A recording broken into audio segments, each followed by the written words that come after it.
People who had given him everything they had. The names on the list were sickeningly familiar. They were our neighbors, our friends. People I had served wine to in my own home. One name stood out, Eleanor Vance. She was Arthur Vance's mother. Arthur, the puppet manager of the LLC, was a former intern of Julian's, a kid from a poor background who clearly worshipped him. Eleanor was an 82-year-old widow who lived in a small retirement community on the other side of town. According to the files, she had invested her entire nest egg, over $1 million from her late husband's life insurance, with Julian. He had put every penny of it into his highest risk, most fraudulent funds. I knew I had to talk to her. It was a huge risk. If Julian found out, the entire operation would be blown. But I couldn't just look at her name on a spreadsheet. I needed to see a face. I needed the rage to be personal. I found an excuse, a charity drive for the retirement community. I told Julian I was dropping off donated books. His face lit up. "That's my girl," he'd said, always thinking of others. The retirement community was clean but dated, with the faint, persistent smell of disinfectant and steamed vegetables. I found Eleanor Vance in the communal garden, tending to a small patch of wilting roses. She was tiny, with bird-like bones and hands gnarled with arthritis. But her eyes were bright and sharp. I introduced myself. "I'm Clara Miller, Julian's wife." Her face broke into a radiant smile. "Oh, my dear Julian. He is just the most wonderful young man, a saint. He has taken such good care of me since my Arthur passed. He's turned my nest egg into a fortune. I never have to worry about a thing." My heart cracked. She looked at me with such pure, unadulterated trust. Trust in my husband, the man who was systematically robbing her blind. "He told me," she continued, her voice dropping to a conspiratorial whisper, "that thanks to his investments, I'll be able to leave a wonderful legacy for my grandchildren. He calls it my Oakhaven legacy." And there it was, Oakhaven. He'd named the entire fraudulent enterprise after the lie he'd sold this sweet, trusting woman. He'd taken her hope for her family's future and twisted it into the brand for his own greed. The sheer diabolical cruelty of it took my breath away. This wasn't just a financial crime. It was a crime of the soul. He wasn't just stealing her money, he was stealing her peace of mind, her faith in humanity. I made some excuse and left, my hands shaking. I sat in my car in the parking lot and cried. Not for myself, but for Eleanor. For all the Eleanors. The game was no longer about my revenge, my escape. It was about justice. It was about burning down the monster's castle so that he could never hurt anyone ever again. I drove straight to Lena's office. I didn't care about the risk. I walked in, my eyes blazing. "It's a Ponzi scheme," I said, my voice shaking with rage. "And he named it after the lie he told his first victim." Lena looked at the evidence I'd gathered on my phone, the pictures of Eleanor, the notes on our conversation. "Jesus Christ," she breathed. "He's not just a narcissist, he's a sociopath." She looked at me, her face grim. "This changes things, Clara. This isn't just about financial fraud anymore. With a scheme this size, people get hurt. When it collapses, people get desperate. We need to accelerate the timeline." "What do you mean?" "I mean, we need to get him to make a mistake," she said. "A big one, on tape. We need something undeniable, something that puts him at the center of the conspiracy, in his own words. We need to bait the trap." A cold, terrifying idea began to form in my mind. An idea born from my intimate knowledge of his psyche, his weaknesses, his monumental ego. "I know how to do it," I said slowly. "He's been love-bombing me for weeks, praising my renewed focus on our life. I'm going to use it. I'm going to tell him I'm so inspired by his business genius that I want to learn. I'm going to ask him to explain Oakhaven to me. Not as a suspicious wife, but as a devoted, admiring student." Lena's eyes widened slightly. "And you want him to confess to you?" "He won't see it as a confession," I said, the plan solidifying, the pieces clicking into place with a horrifying logic. "He'll see it as a king explaining his battle strategy to a favored courtier. He'll see it as a lecture, and his ego won't be able to resist the urge to brag. It's risky, Clara. If he senses anything is off." "He won't," I interrupted, a chilling certainty in my voice. "I've spent 7 years studying him. I know exactly which buttons to push. He's so convinced of my stupidity that it's become his biggest blind spot. He thinks he tamed me. He has no idea he just handed me the whip. The plan was set for our anniversary, Our 8th anniversary, it was the perfect stage. We were going to a ridiculously expensive restaurant downtown, the kind of place where a single tasting menu costs more than a monthly mortgage payment. It was his choice, of course, a place to be seen. The day before, I went to a specialty electronics store, the kind that sells spy gear to paranoid private investigators. I bought the smallest, highest quality audio recorder they had. It was the size of a shirt button. Lena had given me the cash for it. That night, as he slept, I carefully sewed the tiny device into the inner seam of the silk clutch I planned to carry. My hands were steady, my heart was a block of ice. On the night of our anniversary, I wore a stunning, backless red dress he'd bought me. I did my hair, my makeup. I looked at myself in the mirror and saw the perfect trophy wife. The mask was flawless. Julian looked at me, his eyes drinking me in. "Happy anniversary, my love," he said, his voice thick with what he probably thought was genuine emotion. "And you look exquisite. A work of art." "Happy anniversary, darling," I said, smiling back at him. "You look pretty good yourself." In the car on the way to the restaurant, I rested my clutch on the center console, the tiny microphone aimed directly at him. I started the recording. Then, I began the performance of a lifetime. "And Julian," I began, my voice soft and full of admiration. "Sam, I was thinking today about us, about this amazing life you've given me." He preened just as I knew he would. "We've given us, baby." "Oh no," I said, looking at him with wide, worshipful eyes. "It's you, I know that now. And I was thinking, I want to understand it better. Not because I'm questioning it, God no, but because I'm in awe of it. That Oakhaven thing. I know I was silly about it before, but you said it was for your high-risk plays. You're like a financial genius, and I want to learn from the master." I could see the bait dangling in front of him. His ego, that massive, hungry beast, twitched. He was trying to be modest, but he couldn't help himself. "It's complicated, Clara. I know, but you could explain it to me, couldn't you? In simple terms? Like, how do you find these amazing opportunities that no one else sees? How do you generate those kinds of returns? It's just incredible. I'm so proud to be your wife." The hook was set. I watched his chest puff out. The king was about to hold court. "Well," he began, a smug professorial tone entering his voice. "The secret, my dear, is that you can't play by the same rules as the sheep. The market is all about perception. You don't sell the steak, you sell the sizzle." And then he started talking. For the entire 30-minute drive, he laid it all out. Not in technical terms, but in the language of a conqueror. He talked about low-information investors, his term for the elderly and financially unsavvy.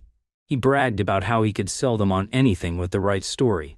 He explained how Oakhaven allowed him to leverage their assets with more flexibility, which was his euphemism for stealing their money and moving it offshore. He laughed about Arthur Vance, his useful idiot puppet manager.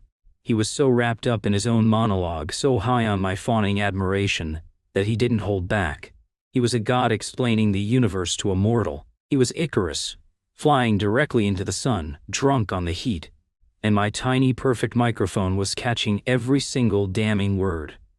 By the time we pulled up to the valet at the restaurant, I had a full, unambiguous confession. I had him. The entire fraudulent, soulless, evil enterprise, explained by its architect, in his own proud, arrogant voice. I smiled at him, a genuine smile this time, a smile of pure, unadulterated victory. "And you're a genius, Julian," I said, my voice full of an emotion he mistook for adoration.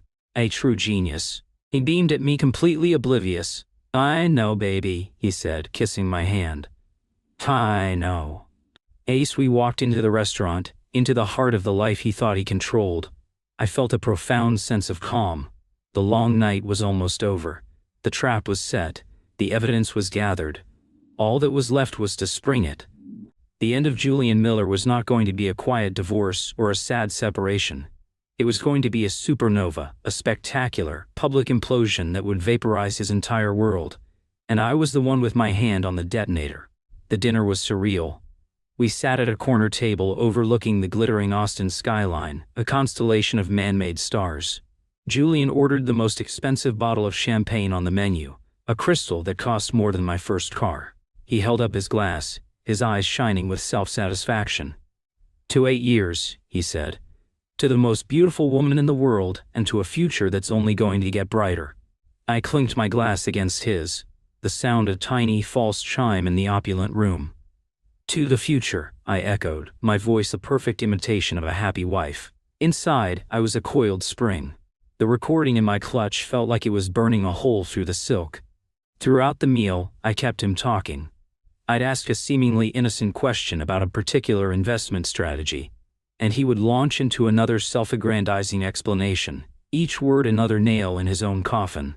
He was so high on his own supply, so utterly convinced of his brilliance and my devotion, that he was practically giddy.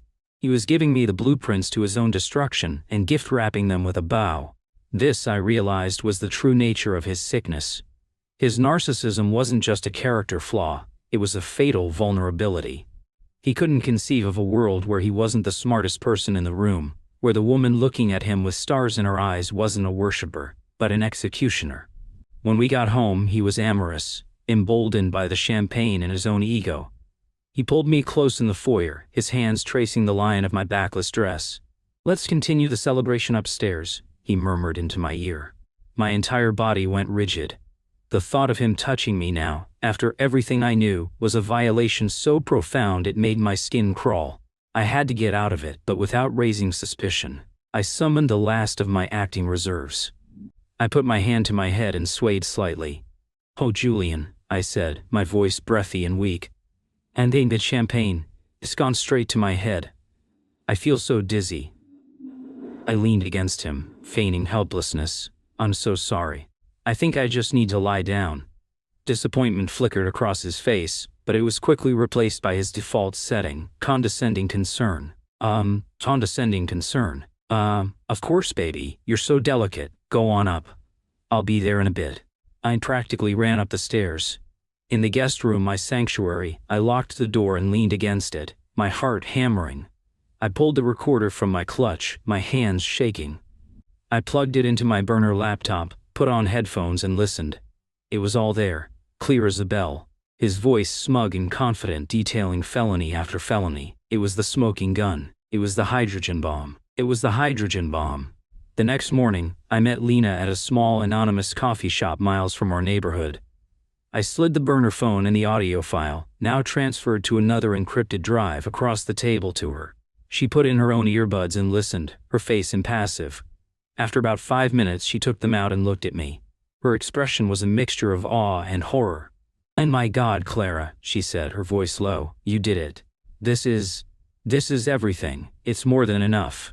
She took a sip of her coffee, her mind clearly racing. "Okay, phase 2, the delivery."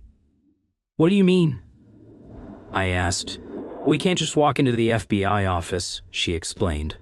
"Julian is a big fish in this pond. He has connections. He'll have lawyers who will try to bury this, to discredit you, to paint you as a scorned wife. We can't give them that angle. The delivery of this information has to be as strategic as the gathering of it." "So what's the plan?" "The plan," Lena said, a predatory glint in her eye, "is a 3-pronged attack. We go to the SEC, the FBI, and the press, simultaneously. We create a perfect storm, so overwhelming in public that he has no time to react, no room to maneuver. He'll be tried and convicted in the court of public opinion before he even gets his first call from his lawyer." She laid it out for me. She had a contact, a highly respected investigative journalist at a major financial newspaper, who specialized in exposing corporate fraud. We would give him the exclusive, on the condition that he hold the story until the exact moment we gave the green light. On the same day, Lena would arrange an anonymous formal submission of the evidence to a trusted contact she had at the Securities and Exchange Commission's whistleblower office. And finally, she would deliver a third copy to a senior agent at the FBI's white-collar crime division. "We orchestrate the timing down to the minute," she said. "The story breaks online, the CC freezes his assets, and the FBI raids his office, all within the same hour. It will be a coordinated, inescapable checkmate." It was brilliant. It was ruthless. It was perfect. "And what about me?" I asked. "Where will I be?" "You," Lena said, reaching across the table and taking my hand. "We'll be long gone. We need to get you out of that house before this goes down. The day we pull the trigger, you're going to pack a bag with the essentials you've already gathered. And you're going to disappear. I've already rented a small furnished apartment for you in a different city, all paid for in cash, under a fake name. You'll go there and you'll lay low until the dust settles. He won't be able to find you. The next week was the longest of my life. I was living on a knife's edge, maintaining the facade of the happy, loving wife while Lena and her team prepared the assault. Every smile I gave Julian felt like a lie. Every meal we shared felt like the Last Supper. He remained oblivious, cocooned in his arrogance. He even commented on how much happier and more relaxed I seemed lately. "See?" he'd said one evening. "I told you it's better when you don't worry about things." I just smiled and agreed with him. The day we chose was a Tuesday. It was the day of his company's annual charity gala, a massive event he chaired every year. It was his crowning social achievement, the night he got to play the benevolent king in front of all of Austin's high society. The irony was too perfect to resist. We decided to let the storm break while he was on stage giving his keynote address about ethics and community responsibility. That morning, I woke up with a strange sense of calm. The fear was gone, replaced by a cold, hard certainty. I went through the motions of the day like a robot. I helped Julian pick out his tuxedo. I confirmed the floral arrangements for the gala. I was a ghost already gone from this life. At 3:00 p.m., I received a one-word text from Lena on my burner phone. "Go." That was the signal. Julian was already at the venue, overseeing the final preparations. I had the house to myself. I walked through the silent, sun-drenched rooms one last time. I took nothing that he had bought me. Not the clothes, not the jewelry, not the art. I took only a small suitcase I had pre-packed with my personal belongings, a few changes of clothes, my mother's locket, some old photographs, my university diploma, and my laptop. My real life, a life that fit into a single carry-on bag. I walked out the front door and didn't look back. I left my car, my house keys, and my wedding ring on the kitchen island. I got into a pre-arranged car service, not an Uber but an old-school town car paid for in cash by Lena, and was driven to a small regional airport an hour away. There, I used a ticket, also purchased by Lena, under the name Jane Smith, and boarded a flight to a city I'd never been to. When I landed, another car was waiting to take me to a small, anonymous apartment building. The key was under the mat. I walked into the empty apartment. It was Spartan, with functional furniture and bare walls, but it was the most beautiful place I had ever seen. It was mine. It was safe. I turned on the burner laptop and went to the news site Lena had told me about. I had a secure, anonymous chat link to the journalist who went by the screen name, Veritas. "I'm in place," I typed. "We're ready here," he replied instantly. "The CC and FBI teams are on standby. We're all waiting on your signal. The gala starts in 1 hour. We want to time it for maximum impact." So I waited. I watched the clock on the laptop screen, each minute stretching into an eternity. I imagined Julian, preening in his tuxedo, shaking hands, accepting praise. The great man, the philanthropist, the fraud. At 8:15 p.m., Lena sent me a link to the gala's livestream. I clicked it. The quality was grainy, but I could see him. He was on stage, standing at a podium, a huge banner with the Oakhaven logo behind him. He was smiling, basking in the applause. "True wealth," he was saying, his voice resonating with false sincerity, "isn't about what you accumulate for yourself. It's about the legacy you build, the community you enrich, the trust you earn." My fingers trembled over the keyboard. I opened the chat window with Veritas. "Now," I typed. "Do it now." "Copy that," he replied. "Story is live. Godspeed." I clicked back to the news site's homepage, and there it was. The headline, stark and brutal, splashed across the top of the page.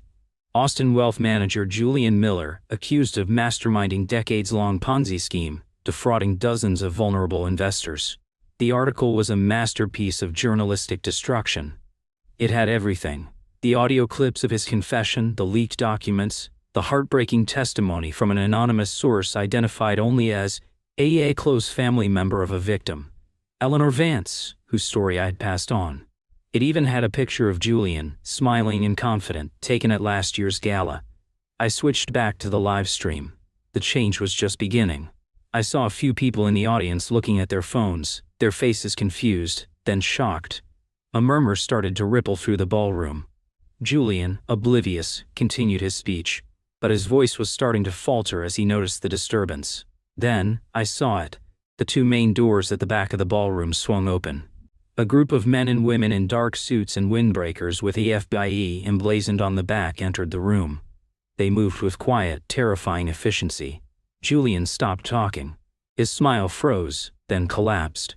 He stared, his face a mask of utter disbelief. The color drained from his skin, leaving him a ghastly, waxy gray. For the first time since I'd met him, he looked small. An agent walked up to the side of the stage. He didn't shout. He didn't make a scene. He just looked up at Julian and said something I couldn't hear. But I could see the result. Julian's shoulders slumped.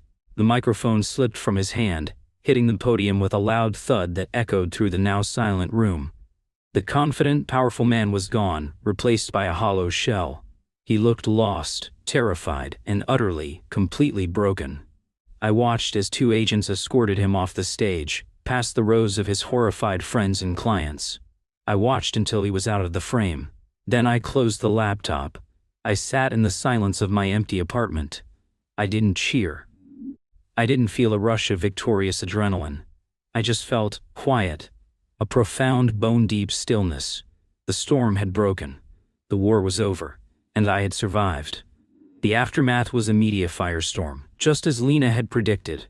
My name was kept out of it entirely. The narrative was clear, a criminal mastermind brought down by a brave whistleblower and sharp journalism. Julian was denied bail. His assets were frozen. His company collapsed overnight. He was, in every sense of the word, erased. He tried to fight, of course. His lawyers tried to claim the audio was doctored, that he was set up by a vengeful, mentally unstable wife. But the evidence was too overwhelming. The paper trail was perfect, and when Arthur Vance, his useful idiot, was offered a plea deal, he sang like a canary, corroborating every detail. Lena handled the divorce. It was swift and brutal. Since nearly all of our assets were proven to be the proceeds of crime, they were seized and put into a restitution fund for his victims. I walked away with almost nothing financially, except for the small clean bank account Lena had set up for me. It was more than enough. It was a fresh start. I stayed in my secret apartment for 2 months, watching the legal proceedings unfold from a safe distance. I read about Eleanor Vance, who, along with the other victims, was going to get a significant portion of her money back. I read the statements from our former friends, expressing their shock and betrayal. His entire world had turned on him. The loyalty he thought he commanded was as fake as his investment returns. When it was all over, when he was sentenced to 30 years in federal prison with no possibility of parole, I finally felt ready to start my new life. I didn't go back to Austin. There was nothing for me there but ghosts. I moved to a quiet city in the Pacific Northwest, a place of rain and mountains and green, honest earth. I used my old credentials to get a job. Not at a big firm, but at a small nonprofit that provides financial literacy counseling and legal aid to victims of fraud. My first case was helping an elderly couple who had lost their retirement savings to an online scammer. I looked at their faces, their fear and their shame, and I saw Eleanor Vance. I saw myself, and I knew, with a certainty that settled deep in my soul, that I was exactly where I was supposed to be. Sometimes, late at night, when the rain is tapping against my window, I think about Julian. I don't feel anger anymore. I don't even feel pity. I just feel a profound sense of distance, as if I'm remembering a character from a book I once read. The man who called me his greatest luxury, who thought my mind was a pretty empty thing, is now just a number in a federal penitentiary. He tried to cage me in a life of beautiful lies, but he made one critical mistake. He forgot that the most dangerous person in the world isn't the one who is loud and aggressive. It's the one who is quiet, the one who is underestimated, the one who is listening. My life isn't glamorous now. I live in a small apartment with second-hand furniture.